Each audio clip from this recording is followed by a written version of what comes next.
Le conte que vous allez découvrir est issu de mon recueil Les contes inspirés pour le cœur et l'esprit. Si vous souhaitez le commander, rendez-vous sur mon site marie-ribeil.com. Les contes que j'écris sont canalisés auprès de mes guides. Vous pouvez également commander votre propre conte inspiré. Je vous mets tous les liens en barre de description sous cette vidéo. Je vous souhaite à tous et à toutes une belle écoute.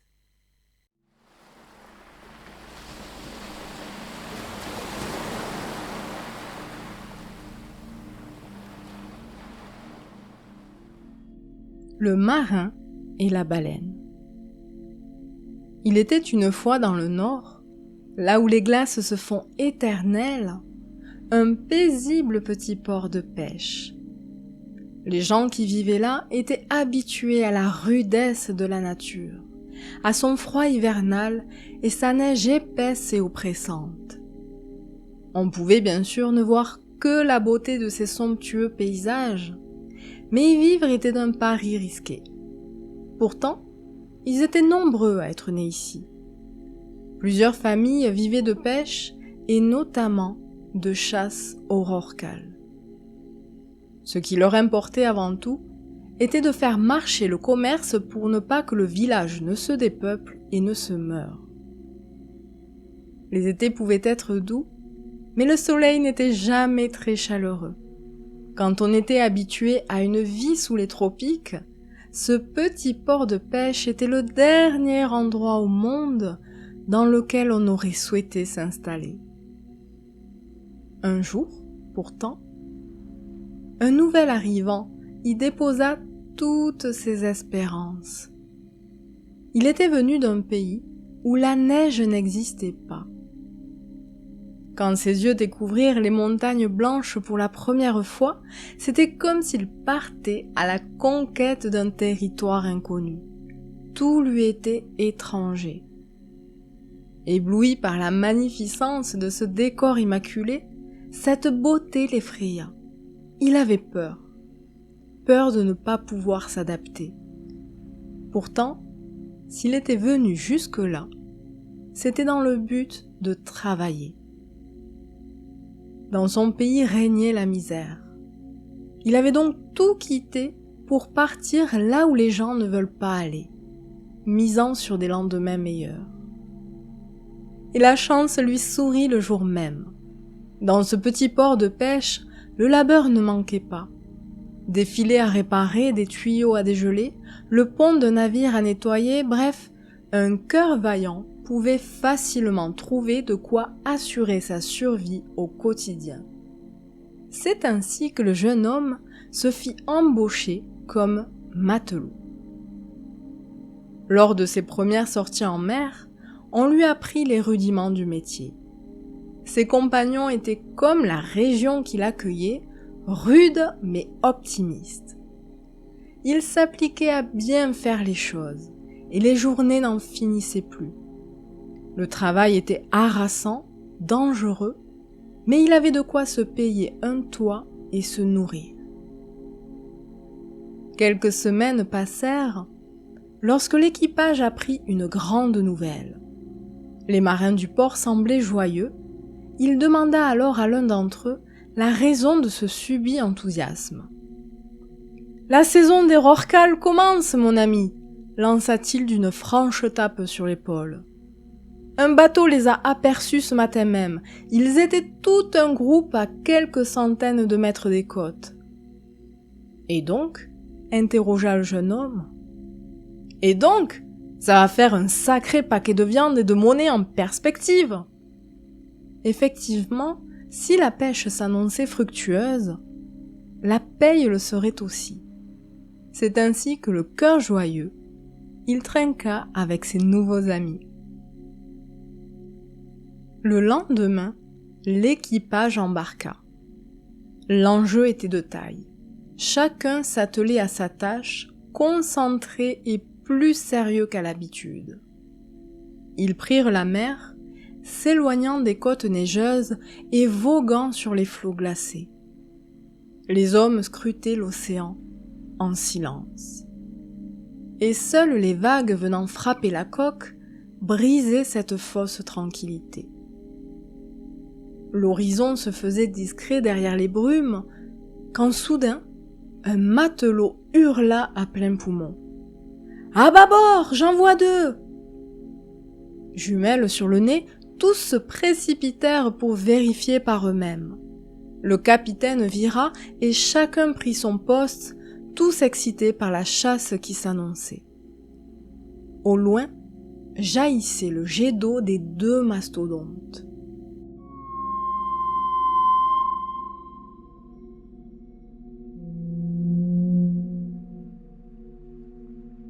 Les hommes armèrent le harpon explosif. Le jeune homme, qui ne s'attendait pas à un tel instrument de guerre, regardait, fasciné, les matelots s'affairer sur le pont et autour de cet engin de mort.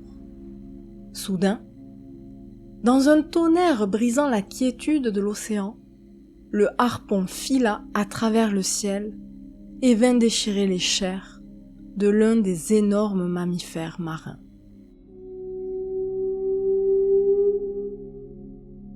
Le jeune homme, témoin pour la première fois d'un tel spectacle, était déchiré entre l'euphorie contagieuse de l'équipage et la cruauté avec laquelle il s'acharnait à tuer l'animal.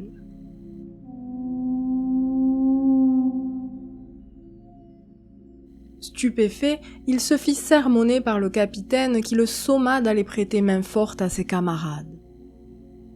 Il vit alors qu'on ramenait l'énorme animal contre la coque. À l'aide de perches et de crochets, on le tira hors de l'eau. Le jeune homme était tétanisé. Face à lui, la mer devenait rouge. Elle accueillait en elle la souffrance de la baleine. Lentement, celle-ci se mourait. Résignée, elle avait cessé depuis un long moment déjà de se débattre et laissé la vie la quitter. Sa tête était à présent hors de l'eau, et un œil triste et suppliant vint croiser ceux du jeune homme. Un simple regard, et celui-ci réalisa la folie des hommes. Il eut honte, si honte, et il vit la baleine mourir, accompagné par les éclats de rire de l'équipage qui rendait son agonie plus ignoble encore. Tuer l'innocence n'était pas assez réjouissant, il fallait en plus se gausser de ce meurtre déloyal. La baleine ne lâchait plus le regard du jeune homme. Elle s'y agrippait désespérément, comme si dans cet enfer, elle avait trouvé un oasis de paix.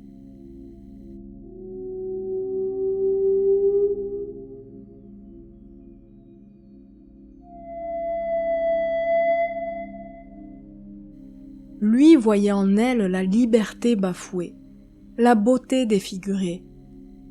À chaque entaille dans sa chair, à chaque souffrance qu'elle subissait dans un profond silence, il lui demandait pardon, jusqu'à ce qu'enfin, son âme l'ait quitté.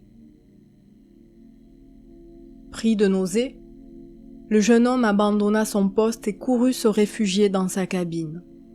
Il y pleura des heures entières, pendant que le reste de l'équipage, rentré au port, partait fêter cette pêche miraculeuse et l'argent amassé. Sa nuit fut agitée. Il n'arrivait pas à trouver le sommeil et fut pris de fièvre. Il revoyait la vie quitter le corps meurtri de l'animal, ses souffrances contenues et ses yeux qui pleuraient. Épuisé, il finit enfin par s'endormir, et quand sa conscience se fut éteinte, pour laisser son esprit vagabonder au gré des songes de la nuit, il rêva que son corps se transformait. Il devenait baleine, et ses nageoires imposantes fendaient les flots. Il était la liberté qui écumait les mers, un molosse de pacifisme que les étoiles contemplaient. L'océan était sa maison et il trouvait la paix dans les abysses silencieuses et salées. Et soudain, alors qu'il fonçait droit vers l'horizon, il vit devant lui s'élever l'âme de l'animal tué.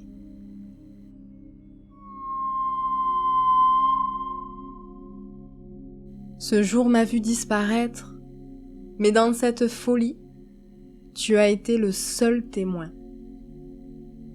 Le jeune homme reprit son corps frêle d'humain et se leva contre la baleine. Doucement, il se mit à pleurer.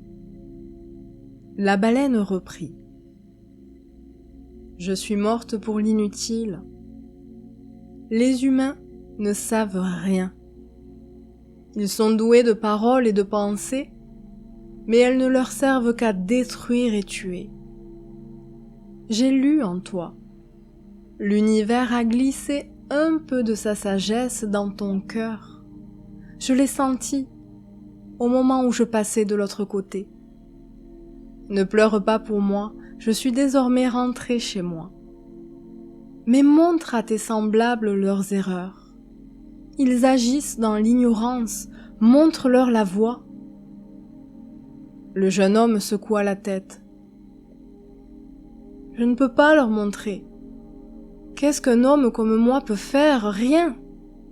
Ils ne m'écouteront pas, ils se moqueront. Parce que l'argent gouverne les hommes, plus que leur cœur et leur raison. Détrompe-toi, mon jeune ami.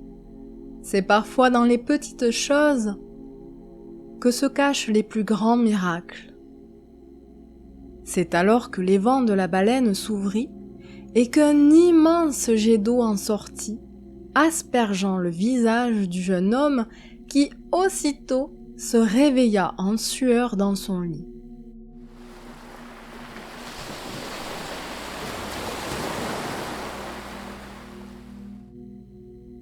Une nouvelle journée commençait. Le jeune homme n'avait plus envie de monter à bord, mais quelque chose en lui le pressait d'y aller. Il embarqua et, comme à son habitude, s'affaira sur le pont avec le reste de l'équipage.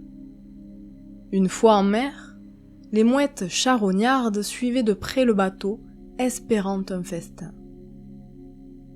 Les marins scrutaient attentivement l'horizon, à la recherche du moindre mouvement. Et ce que le jeune homme redoutait tant se produisit.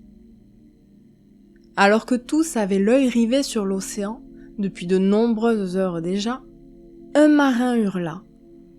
Une baleine était proche, et chacun se précipita à son poste.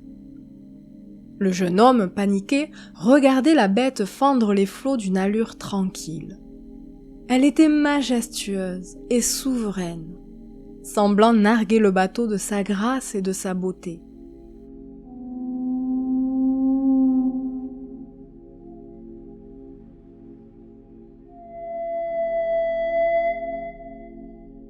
Le premier harpon fut lancé, mais rata sa cible de près. La baleine, plus curieuse qu'effrayée, s'approcha si près de la coque qu'elle faillit les renverser. Les marins en profitèrent pour harponner la bête à main nue. Révolté, le jeune homme se mit à crier. D'abord une simple protestation que personne n'entendit. Et au fur et à mesure que les marins s'acharnaient, la plainte se transforma en un hurlement sauvage et douloureux, comme si à travers lui s'exprimait la souffrance du cétacé. Ce cri déchirant stupéfia l'équipage. Chacun demeurait pétrifié tandis que le jeune homme hurlait l'horreur à laquelle il assistait. Le capitaine s'approcha, mais avant même qu'il ait pu lui saisir l'épaule, le jeune homme courut et enjamba le pont. Il plongea dans l'eau sous les yeux effarés de l'équipage qui lâcha les harpons pour lui porter secours. Quelques minutes dans une eau si glaciale étaient fatales pour celui qui restait dedans. Il n'y avait donc pas de temps à perdre. Mais le jeune homme, d'abord surpris par la température, résista et nagea vers la baleine. Armé de son couteau, il libéra l'animal de son filet, mais cet effort épuisant dans cet océan si froid le laissa tout engourdi. Il entendait les cris des marins qui, perdus dans cette agitation, ne le distinguaient plus. Et il vit la baleine fendre les flots devant lui. Elle partit rejoindre l'horizon, le frôlant doucement, comme un remerciement, puis s'enfuit. Tandis qu'elle recouvrait sa liberté, le jeune homme se laissa doucement bercer dans les embruns glacés. Et on ne le revit plus jamais. Le bateau rentra au port, annonçait la triste nouvelle, et dès lors, plus aucun marin ne voulut, malgré la promesse de meilleurs salaires, retourner chasser le rorqual. Car il se murmurait que dans les eaux endormies et tout au fond des abysses, le jeune homme qui s'était sacrifié pour sauver la baleine s'était transformé en un gigantesque cétacé qui, à son tour, écumait l'océan pour protéger ses créatures pacifiques et libres. Et aucun d'entre eux, alors, ne souhaitait harponner celui qui fut autrefois un marin et un ami.